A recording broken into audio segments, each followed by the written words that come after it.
कि जब उस नौजवान को शहीद किया गया उसको भी पाकिस्तान के सब्ज हिलाली परचम में दफन किया गया और हजारों नौजवान आप देखते हैं कि कश्मीर की माओं बहनों का वो जब घर से जनाजे उठते हैं तो आज भी पाकिस्तानी परचम उन जनाजों के ऊपर होता है। जनाब डिप्टी स्पीकर, पाकिस्तान ने हर फोरम के ऊपर, वो अक़वाम मुत्तहिदा का फोरम हो, वो दीगर बैनुल अक़वामी सतह पे फोरम्स हो, कश्मीरियों की हमेशा हम उठाते रहेंगे। पाकिस्तान कश्मीरियों की इखलाक की, सियासी और सफारती हिमायत हमेशा जारी रखेगा और ये भारत की खाम ख्याली है कि वैसे इक़दामात से जो एक जेन्युइन इंडिजिनस कश्मीरी जद्दोजहद को दबा लेगा। जितने भी ऐसे इक़दामात उठाए जाएंगे कश्मीरियों को मजीद तक़वियत मिलेगी और उनकी जद्दोजहद में मजीद तेजी आएगी और ये उनका हक है जो अक़वाम मुत्तहिदा की सिक्योरिटी काउंसिल की करारदादों के तहत the right to self determination is an inalienable right of the people of Jammu and Kashmir और ये हक उनको मिलना है इंशाअल्लाह ताला। ये उनका हक है कि वो क्या चाहते हैं। और आज भी जब मोदी सरकार कश्मीरियों के खिलाफ मुख्तलिफ इक़दामात उठाती है, मजालिम को बढ़ाती है, कश्मीरियों का वलवला, कश्मीरियों का जोश, उनकी डिटर्मिनेशन मजीद मजबूत होती है। और क्या मोदी सरकार ने इस साल की मई के महीने में पाकिस्तानी कौम को आजमा के देख नहीं लिया कि जब पाकिस्तानी कौम इकट्ठी हो और मार्का हक के अंदर, ऑपरेशन बुनियानुम मरसूस के अंदर ये पूरी कौम अपनी अफवाज के साथ एक सीसा पिलाई दीवार बन के खड़ी हुई और जहाज नहीं गिराए, मोदी का गरूर गिराया, मोदी का घमंड गिराया। और जो एक फॉल्स नोशन था राइजिंग इंडिया का, साउथ एशिया में जो थानेदार बनने की एक ख्वाहिश थी, वो नापाक अज़ाइम खाक में मिल गए अल्हम्दुलिल्लाह।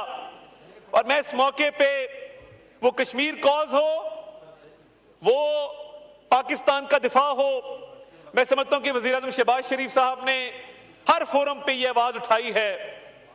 और जिस तरह फौज पाकिस्तान ने फील्ड मार्शल आसिम मुनीर की क़यादत में एक मरबूत और कामयाब हिकमत अमली बनाई इस जंग में, मैं समझता हूं कि हमारे अफवाज के अफसर जवान खिराज तहसीन के मुस्तहिक हैं। हमारे एयर चीफ ज़हीर अहमद बाबर सिद्धू साहब, हमारे naval chief admiral Naveed Ashraf साहब, हर अफसर, हर जवान जिसने इस मार्का हक में हिस्सा लिया, उसने भारत को बता दिया कि अल्हम्दुलिल्लाह मिलिट्री माइट पाकिस्तान की साबित हुई, डिप्लोमेटिक डोमेन में पाकिस्तान को फतह मिली, नैरेटिव डोमेन में पाकिस्तान ने बर्तरी हासिल की। तो हम भारत को आज फ्लोर ऑफ द हाउस बता देना चाहते हैं कि कश्मीरियों की indigenous movement, their struggle for freedom, their struggle to obtain the right to self determination, ये अक़वाम मुत्तहिदा की करारदादों के ऐन मुताबिक है।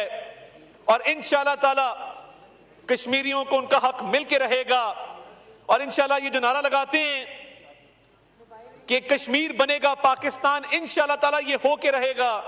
जनाब डिप्टी स्पीकर, मैं समझता हूं कि आज पाकिस्तान के ऐवान से कोई इख्तिलाफी बात नहीं जानी चाहिए।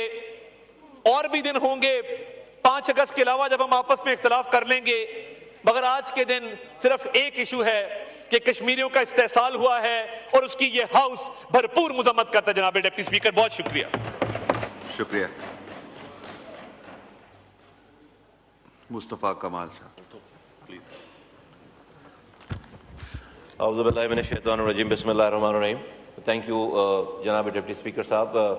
कश्मीर और कश्मीर में होने वाला जुल्म तमाम पाकिस्तानियों के लिए, हम सब लोगों के लिए अपनी इब्तदाई दिन से लेकर और आज तक एक सबसे अहम मसला है। और हमारे दिल, हमारे इस कौम के जज्बात हमारे कश्मीरी बहन भाइयों के साथ हैं। और इंडिया ज़ालिम है और इस जुल्म को जारी रखने के लिए, कश्मीरियों पर जुल्म जारी रखने के लिए इंडिया ने पाकिस्तान में ऐसे कई महाज खोले जिससे कश्मीर का मसला पसोपेश पीछे चला जाए। और इन महाजों में से आजकल आप जैसे हम देखते हैं कि बलूचिस्तान का महाज है, खैबर पख्तूनख्वा में महाज है, इन तमाम चीज़ों के पीछे यकीनन जो है वो इंडियंस हैं और उनकी हॉस्टाइल एजेंसीज़ हैं, उनकी सपोर्ट है। लेकिन आज से हम चंद सालों पहले तक की बात है कि कराची भी एक महाज था इंडियंस के लिए, कराची भी एक महाज था और उन्होंने बिल्कुल पैरेलल कश्मीर, उन्होंने कराची में इन्वेस्टमेंट, रॉ ने इन्वेस्टमेंट की, रॉ ने अपनी पेनिट्रेशन की। और अल्लाह का शुक्र है कि आज मैं बार बार ये कहता हूं कि हमने कश्मीर की जंग जो है वो कराची में लड़ी है और कराची आज जो है वो रॉ के तसल्लुत से आज़ाद है, वरना 10 से 20 लोग एवरेज मरते थे। और हम कश्मीर में जब जो है वो हक़ खुद इरादियत की जो तहरीक थी वो जब जैसे जैसे बढ़ती थी, पाकिस्तान में टेररिज्म शुरू हो जाता था, पाकिस्तान में ये हालात शुरू हो जाते थे। अल्लाह का शुक्र है कि आज, और अगर आपके पाकिस्तान के रेवेन्यू इंजन कराची जैसे रेवेन्यू इंजन वही ब्लीड करे तो फिर हम जो है वो कश्मीर की फिक्र फिर कैसे और किस तरह कर सकते हैं। तो अल्लाह का शुक्र है कि आज ये महाज जो है बंद है।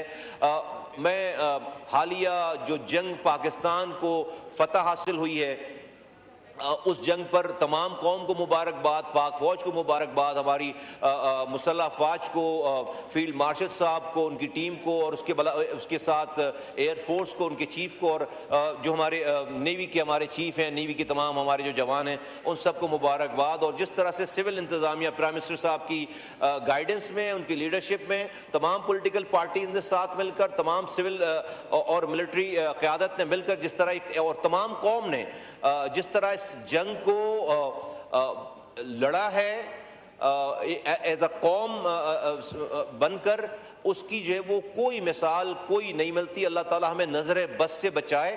जो ये इत्तेहाद था हमारा, जो इत्तेहाद है इस मामले में, जब दुश्मन क्लियर हो हमारे सामने, अल्लाह ताला इस इत्तेहाद को कायम और दायम रखे। ये बड़ा एक हमारे लिए भी एक सबक है, एक लर्निंग कर्व है और एक हमारे लिए केस स्टडी है। देखिए, जब हम ये कहते हैं कि हमारे मुल्क में जो भी जितनी भी दहशतगर्दी हो रही है, हमें इस पर कोई डाउट होना नहीं चाहिए कि इंडिया इस सारी प्रॉक्सीज में, दहशतगर्दी में इन्वॉल्व है। आप देखें कि जो भी वाकया हो जाए इंडिया में, कोई परिंदा भी मरता है तो वो सबसे पहले पाकिस्तान का नाम लेते हैं। वो किसी अपने यहाँ की टेररिस्ट ऑर्गेनाइजेशन का या किसी और का नाम नहीं लेते, वो सबसे पहले पाकिस्तान का नाम लेते हैं, बाद में कोई और बात करते हैं। हमारे यहाँ अनफॉर्चुनेटली माजी में ये होता रहा है कि हम पहले 10 नाम पहले कोई और लेते, बाद में 8वीं लाइन में, खबर की 8वीं लाइन में इंडिया का जिक्र करते हैं। India's name should come first, पहला वर्ड जो होना चाहिए वो इंडिया का। और कभी इंडिया इस तमाम दहशतगर्दी में इन्वॉल्व है, उससे होगा क्या? उससे होता क्या रहा है हमारे माजी में, जब आप 10 नाम पहले और लेते हैं, हम लेते थे, तो क्या होता था कि भाई 6 बजे से लेकर रात 12 बजे तक टीवी पे अब आधी कौम जो है वो मारने वालों के साथ बैठकर उसकी हिमायत कर रही है और आधी कौम जो है वो मरने वालों के साथ, शहीद होने वालों के साथ जो है वो हिमायती बन गई है। नतीजा ये होता था कि इंडिया ने हमारी पूरी कौम को डिवाइड कर रखा था। एक मुल्क में अजीब सी अफरा तफरी है